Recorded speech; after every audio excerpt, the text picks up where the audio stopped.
Is there a way to bring up the slideshow? Hold this. Oh, here we go. Okay. Yeah, you have to look at. Yeah, this is weird. Yeah, awesome. Okay. All right, well, if everyone's ready, I won't keep you guys waiting. All right, so my name's Alex Sigmund, and I'm here to talk about gastrointestinal pathology of Parkinson's and what implications that has for future possible treatments. So first of all, I want to talk about the hallmark symptom of Parkinson's, which is bradykinesia. That simply refers to the stiffness of movement that we see in patients. That is due to degradation of dopaminergic neurons in the pars compacta of the substantia nigra. Moreover, I want to review Brock's hypothesis as well, which simply states that the pathology starts in the peripheral nervous system and then travels its way up to the central nervous system, and that will become very important later. As for the molecular pathology of the disease, it all starts with alpha-synuclein, which is produced by the SNCA gene. Point mutations in this gene can cause aggregation of alpha-synuclein as well as misfolding. When misfolded alpha-synuclein enters the cells via LAG3 receptors, it activates a protein called seable, which normally inhibits parkin. Now, this diagram is a little bit wrong because parkin actually normally inhibits both Paris and AIMP2. So, when alpha-synuclein activates seable, both of these molecules get activated. Paris can cause cell death through mitochondrial dysfunction, while AIMP2 activates PARP. PARP produces PAR molecules, which can act as additional scaffolds for alpha-synuclein to misfold, which creates a positive feedback loop that makes the pathology even worse. Also, inducing the pathology in mice, we can do that by first inducing point mutations in the SNCA gene. We specifically do an A53T point mutation. And here we can see that when we inject PFF into these mice, PFF stands for preformed fibrils, they actually cause alpha-synuclein that's already in the mice to misfold, and that can cause the pathology to appear in the mice. And this brings me to two major points. The first one being that if we inject PFF into the stomach of mice, it can cause endogenous alpha-synuclein to misfold, travel up the vagus nerve, and then enter the CNS. So we can actually cause the pathology to occur in the CNS by injecting PFF into the stomach. That's the first major point. The second major point being you need endogenous alpha-synuclein for PFF to work. If PFF does not have anything to act on to misfold, it cannot cause the pathology. So that's why the point mutations for the mice are important for experiments. And finally, this brings to our hypothesis.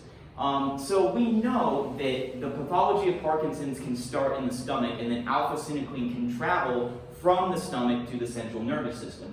We also know that one of the major non-motor symptoms of Parkinson's is constipation, which arises in the colon, from problems in the colon. And so we would predict to see the most alpha-synuclein, which is the main biomarker of the disease, as well as the most pathology in the colon region of the intestinal tract, because that's where we're seeing these symptoms arise.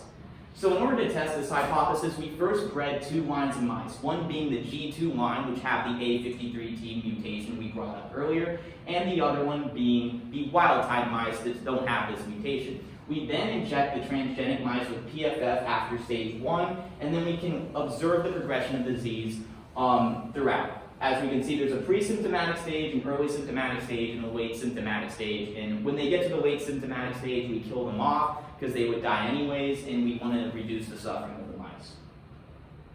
Next, we do a process called sample preparation. In order to do this, we first dissect the mice and take out their brains and intestinal tracts. We divide the intestinal tract into 5 regions. Starting from right below the stomach to the end, you have the duodenum, the jejunum, the ileum, the cecum, and then the colon.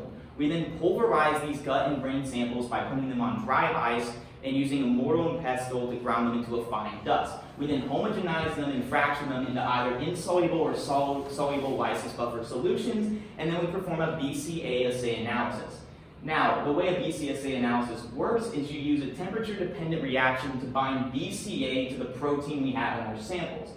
What that does is it causes these proteins to emit a purple light. The more proteins you have, the more purple light is emitted, and you can measure that with something called a chromatogram. This lets us know what the current concentration of the protein samples we made is. And this is very important for normalizing the samples to a standard concentration. We do that so we can compare the different samples of the gut and the brain, and because they're at a normalized concentration, we know that if there's increased alpha-synuclein in one of the samples compared to the others, it's not due to just that sample having more protein. And we do the sample preparation for both a Western blot analysis and an HPLC analysis. So starting with the Western blot, on top here you can see alpha-synuclein, which is marked, phosphorylated alpha-synuclein, which is also related to the pathology of the disease, and serves as kind of a second comparison we can use, and then beta-actin, which is found in all cells, and that serves as a control. As you can see, the two regions closest to the stomach show almost no alpha-synuclein at all, and neither does the ileum. But the cecum, which is closest to the colon, which, let's remember, is where constipation arises, does start to show a little bit of alpha-synuclein. Not that much, but it is somewhat there.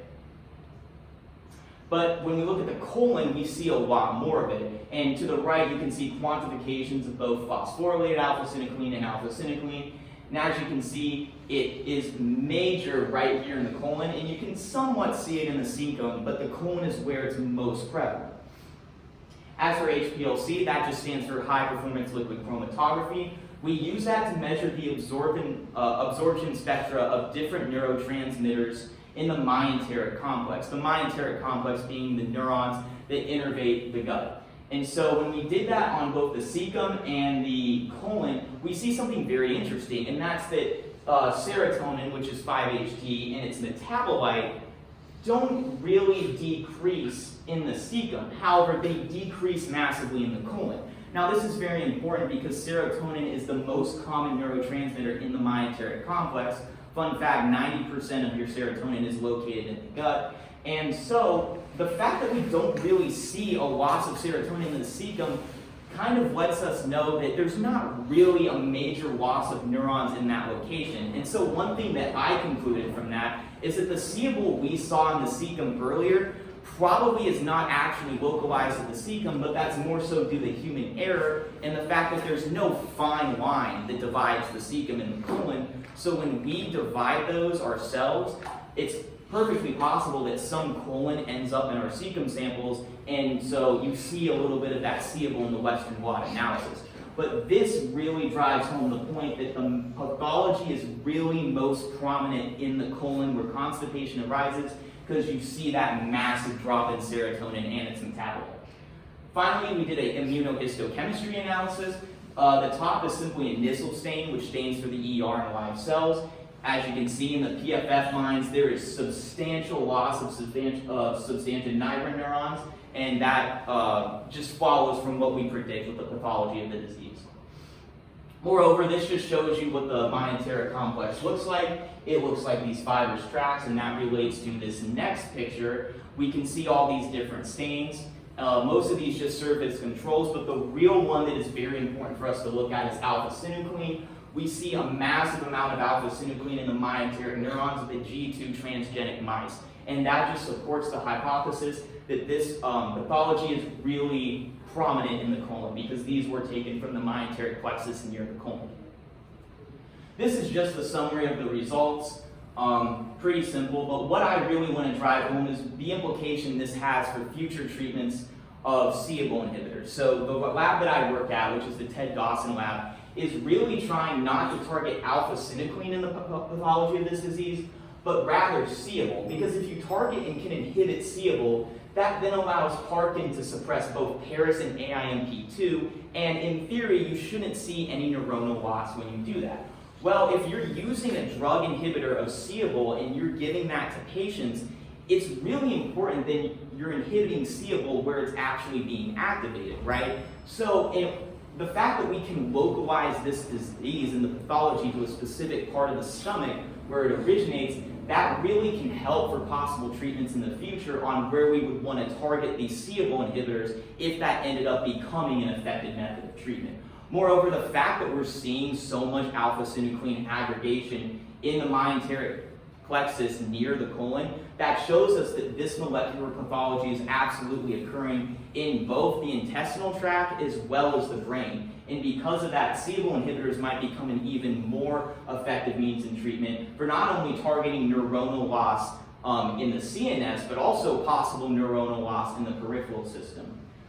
And these are just my references of all the information that I had. I'd like to give a special thanks actually to the postdoc that I work with, Senthil Kumar. He's been a major help in teaching me a lot of this, and he was also an incredible mentor. And also I want to give a special shout out to Valina Dawson, who is not my PI. My PI is Ted Dawson. However, Valina Dawson did give a presentation on the research we do at this lab in my diseases and disorders class, and it really helped me understand a lot of the more molecular basis of this stuff. And so I just wanted to give a shout out to her for, helping me be able to understand this to the point where I could present on it. And that's all I have. So if you guys have any questions, feel free.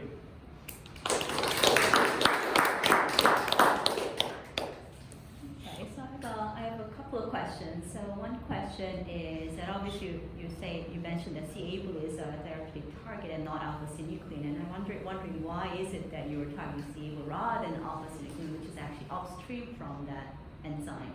Yeah, so that's a very good point. So one of the reasons we don't necessarily want to target alpha-synuclein is that there's been implications in previous studies that alpha-synuclein actually has a role in neuroprotection in the nervous system. And again, this pathology arises from the misfolding and the aggregation of alpha-synuclein. And one study showed that when we tried knocking down alpha-synuclein in mice, it actually caused some neuronal loss in a lot of mature neurons in both the CNS and the PNS. And so yes, you're absolutely right in that targeting alpha-synuclein in theory would be much more effective because it's upstream, but when they tried doing that, the results have been very mixed. Whereas when we're doing this with c-Abl inhibitors, we've actually tested one so far in the lab, and the results are looking a lot more promising in being able to rescue neurons without having that negative drawback.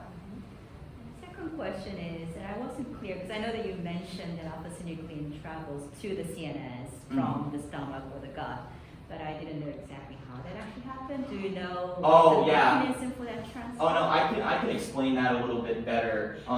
So going back to Brock's hypothesis, when we inject PFF in the stomach, that causes endogenous alpha-synuclein in the stomach to misfold, and that's a very important point. The PFF itself doesn't travel up. And the way that the endogenous alpha-synuclein reaches the CNS is through the vagus nerve. And the way that it travels between cell to cell is through the LAG3 receptor, and that was found out by a separate study that was conducted by Ted Dawson. Okay, so it binds the receptor and it gets transported, active transport through the axon all the way up, I would imagine? Yes, active transport. Okay, thank you. And just one last thing, because I do need to know that. What is your contribution to the work? Okay, so I can tell you that, let me go forward. My main contribution of the work, so in terms of breeding the mice, Ted Dawson has had these mice for years, so I didn't induce the mutations or anything, but what I did do was I helped organize the mice by whether they were transgenic or wild type, labeling them with numbers so we knew where the samples came from, and things like that. This is where the bulk of my work arrives. I've participated in all of the sample preparation. The problem with sample preparation is the full process takes about 5 or 6 hours. So usually when I came into lab, I'd be doing one part of this, but there have been times when I went through the whole process. But I have dissected the mice. The main things that I'm in charge of are pulverizing the gut and brain samples, homogenizing the solutions, and then performing DCSA analysis. I also participated a lot, not necessarily in the Western blot analysis, but the HPLC analysis. I did a bulk of the work on that. And the way that we do that is when we look at the absorption spectra, we can actually measure the amount of neurotransmitter that's there by analyzing the area under the curves that those absorption spectra make. So I was in charge of using software in order to analyze the area under the curve, measure it, and then quantify it so that we're able to make pretty graphs like this and see that there is less serotonin. So that's really where the bulk of my work was. I didn't do a lot with the immunohistochemistry because that involves a lot of really complex techniques. But I do understand how that relates to the study and how this also supports our hypothesis. Thank you. Yeah. Any other questions?